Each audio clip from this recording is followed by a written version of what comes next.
ஒன்றும் கவலைப்படாத. என் பையன் வெளியூர் போயிருக்கான். வெளியூர்ல இருந்து வந்த உடனே கல்யாணத்தை பேசி முடிச்சிடலாம். இல்ல தேதி இப்பவே. ரொம்ப அவசரப்படுறிய.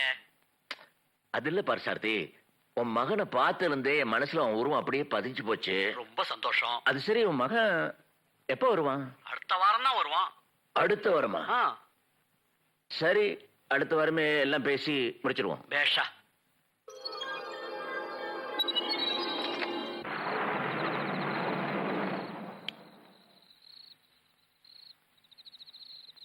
உங்க பொண்ணை நம்ம மட்டும் ஒப்படைச்சிட்டீங்களே, இனிமே பாருங்க கெட்டி மலை வரையும் கொண்டு போயிடுறேன். கடைசி நேரத்துல தெரிஞ்சுட்டு அப்பா என்ன பண்ணாரு, அந்த பொண்ணோட மனசு நோவக்கூடாதுங்கிறதுக்காக பிக்ஸ் பண்ணி வச்சிருந்த மாப்பிளைய மாத்திட்டு அந்த பொண்ணு ஆசைப்பட்ட மாப்பிளைய உட்கார வச்சு கல்யாணம் பண்ணி வச்சிட்டாரு.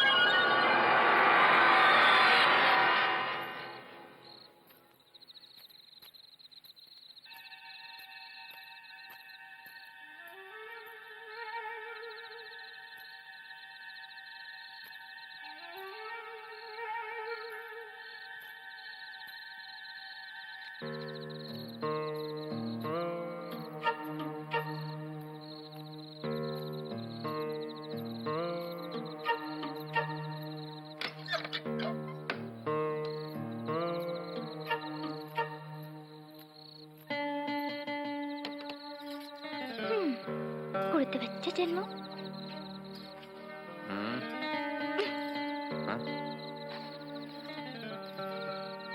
என்ன இந்த நேரத்துல? ஒரு பொண்ணுக்கு காதல் வந்துட்டா அப்பா அம்மா பசி தூக்கம் ராத்திரி பகல் எதுவுமே தெரியாது. அது சரி, அப்பா தூங்குறான்னு பாத்துட்டு வந்தியா? அப்பா கொரட்டை விட்டு தூங்குறாரு, கவலைப்படாத. இந்த பிரச்சனை ஆரம்பிச்சு 2 மாசம் ஆச்சு. இன்னும் நீ அப்பா கிட்ட சொல்லாம இருந்தா எப்படி? இதெல்லாம் காதலிக்கிறதுக்கு முன்னாடி யோசிச்சிருக்கணும். இப்ப அவசரப்பட்டா என்ன அர்த்தம்? நீ அப்பா கிட்ட சொல்லுவேன், நான் ஒண்ணு நம்பினேன். நீ இப்படி பயந்து சாவன் தெரிஞ்சிருந்தா நானே சொல்லிருப்பேன். இது என்ன சன் நியூஸா? 7 மணிக்கு தலைப்பு செய்திகளை மட்டும் சொல்லிட்டு 8 மணி விளாவரியா சொல்றதுக்கு? இது டாக்டர் நியூஸ் பிளஸ் காதல் விவகாரம். உங்க ஃபாதருக்கு எதையும் தாங்கும் இதயம் இருந்தாதான் இதை நம்ம தைரியமாவே சொல்ல முடியும். இது ஆக்சிடென்டா தெரிஞ்சிட்டாருன்னா உங்க அப்பா ஹார்ட்டுக்கே ப்ராப்ளம் ஆயிப்படும். அதனால இந்த இன்சிடென்ட்டை நம்ம மெதுவா தான் சொல்லணும். மெதுவா சொல்றதுக்குள்ள அவரே தெரிஞ்சு நீ நானும் சொல்லாம அவருக்கு எப்படி தெரிய போகுது? அப்படின்னா நானே போய் சொல்லிடவா? இல்ல வேண்டாம், நானே சொல்றேன். எப்போ? டுமாரோ. தேவையில்லை, நீங்க எதுவும் சொல்ல தேவையில்லை. நீங்க எதை சொல்லாம மறைக்கிறீங்க, அது எனக்கு நல்லா தெரியும். 2-3 நாளா உங்க போக்க பார்த்து இந்த மாதிரி ஏது இருக்காது நினைச்சனே, அதான் நான் பண்ண தப்பு. ஐயா துரோகி, எனக்கே துரோகம் பண்ணு. உனக்கு எப்படி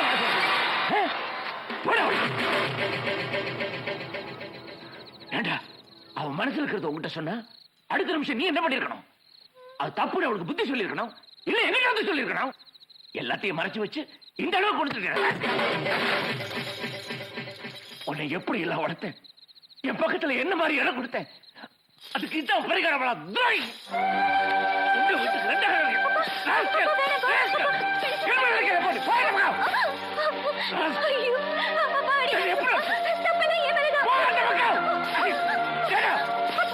ஐயா, உங்களுக்கு என்ன அடிக்கணும் அவ்வளவுதானே? விடுங்க, நான் அடிச்சுக்கிறேன். என்ன அடிக்கிறதுனால உங்களுக்கு எதுவும் ஆயிடக்கூடாது. என் பொண்ணு நீ காதலிச்ச போறோம், வேற என்னடா கேடுதான் எனக்கு?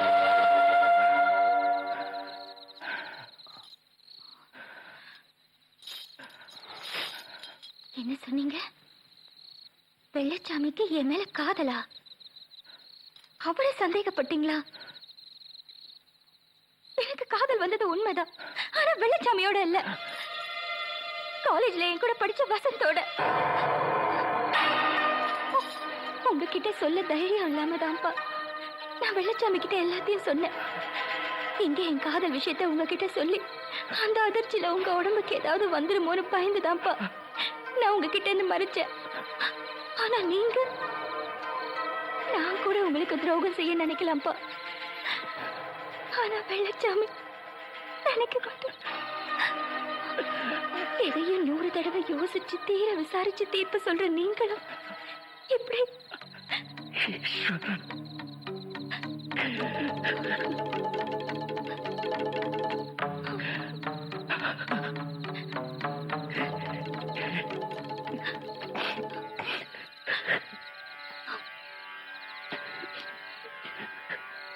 ஐயா,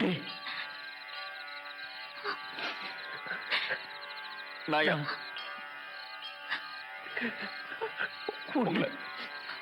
நீங்களே சொல்லுங்க.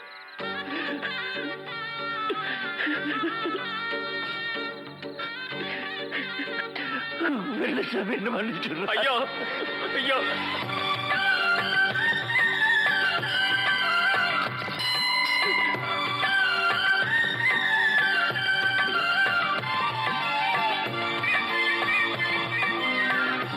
ஐயோ ஐயா ஐயா ஐயா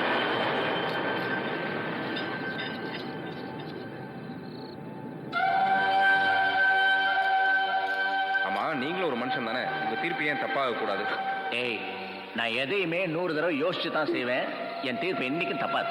என்னைக்குன்னா என்னைக்குமே கிடையாது. என்னைக்காவது ஒரு நாள், ஒரு சண்டே லீவு தானே அன்னைக்கு, அந்த மாதிரி ஒரு நாள் நீங்க தப்பான தீர்ப்பை சொல்லிட்டு முன்னாடி வந்து நிக்க தான் போறீங்க பாருங்க. அதுக்கப்புறம் நான் முன்னாடி நிக்கவே மாட்டேன்டா.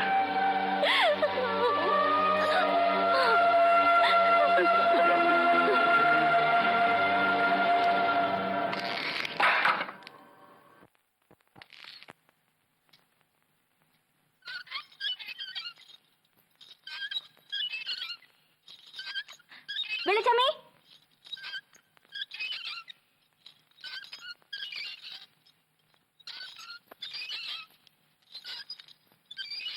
பாத்தீங்களா ஜோடிய? வந்த விஷயத்த சொல்லுங்க. துக்கம் விசாரிக்க வந்திருக்கோம். ஐயருடைய கருமாதி துக்கம் இல்ல, உங்க 2 பேருடைய கிசுகிசு துக்கம். ஐயர் உன்னை சின்ன வயசுல வளர்த்ததுக்கும் மாமி நல்லபடியா சாப்பாடு போட்டு உன்னை கவனிச்சதுக்கும் அர்த்தம் வேற. அவங்க 2 பேரும் போன உடனே நீங்க 2 பேரும் பாத்துக்கிறீங்களே, இதுக்கு அர்த்தமே வேற. ஐயா நீங்க எல்லாம் பெரிய மனுஷங்க, இப்படி எல்லாம் பேசலாமா? உங்க 2 பேருடைய கள்ளத்தொடர்பு முதல்ல மாமிக்கு தெரிஞ்சு மாமி பொட்டோடு போயிட்டாங்க. அதுக்கப்புறம் மாமாவுக்கு தெரிஞ்சு மாமா பொட்டுன்னு போயிட்டாரு. அவங்க 2 பேரும் போனதுக்கு பிறகு கேட்கறதுக்கு நாதி இல்லைன்னு நீங்க 2 பேரும் கல்யாணத்தை தவிர மத்த இத்தியாதி எல்லாம் பண்ணிக்குவீங்க. இதை தெரிஞ்சிருந்து நாங்க நெத்தியில போட்டு பட்டையும் அடிச்சுக்கிட்டு நாமத்தை போட்டுக்கிட்டு போக சொல்றேடா பரதேசி பண்டாரம் நாய.